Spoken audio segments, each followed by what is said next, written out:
नमस्कार, मैं यशस्वी, आप सभी का इंडिया जंक्शन में स्वागत है। लोकसभा चुनाव 2024 में 2019 की अपेक्षा कई स्थानों पर वोट प्रतिशत गिरा है।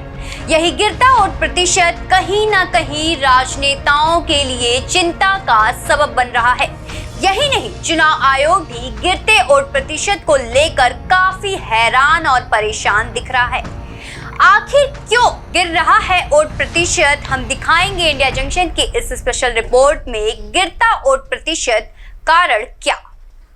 2019 के लोकसभा चुनाव की अपेक्षा कुछ ज़्यादा ही 2024 के लोकसभा चुनाव में भले ही बयानों के दौर चल रहे हों, तस्वीरें कुछ बदली सी नज़र आ रही हों, लेकिन इस बार के चुनाव में कुछ ऐसा भी हो रहा है जिसको लेकर चुनावी विशेषज्ञ हैरान और परेशान से दिख रहे हैं। उत्तर प्रदेश की राजधानी लखनऊ में जहां 2019 के मुकाबले 2024 में वोटिंग का प्रतिशत गिरा है, तो वहीं बुंदेलखंड में भी ऐसा कुछ चिंताजनक हुआ है, जिसे लेकर सियासी दलों में चिंता की लकीरें बढ़ गई हैं।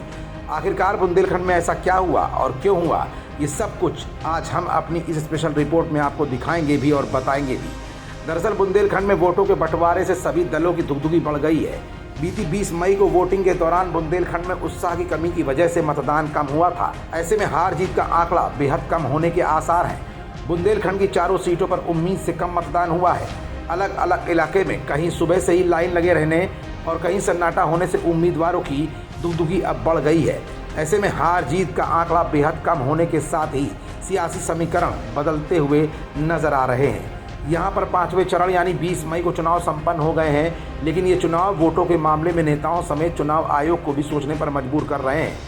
झांसी लोकसभा क्षेत्र में पिछली बार 67.68% मतदान हुआ था, जिसमें भाजपा को 58.61 और सपा, बसपा और कांग्रेस को मिलाकर 38.36% वोट मिले थे। इस बार ये आंकड़ा 63.70% पर अटक गया है। अच्छी बात यह है कि यहाँ के 3 बूथ पर 100% मतदान हुआ है। बांदा में 2019 में 60.81% मतदान हुए, जिसमें भाजपा 46% और सपा, बसपा और कांग्रेस को मिलाकर 47.32% वोट मिले थे।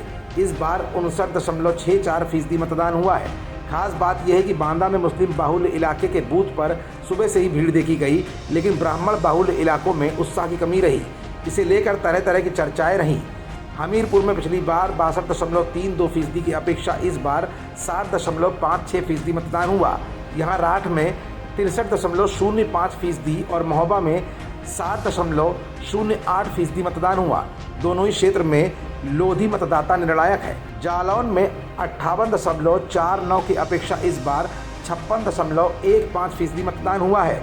माधवगढ़ विधानसभा में सिर्फ 52.80% मतदान हुआ। ये क्षत्रिय बाहुल्य इलाका है। इस चुनाव में वोटों के गिरते हुए प्रतिशत को कैसे मेंटेन किया जाए, इस मुद्दे पर लखनऊ विश्वविद्यालय सक्रिय दिखाई दे रहा है।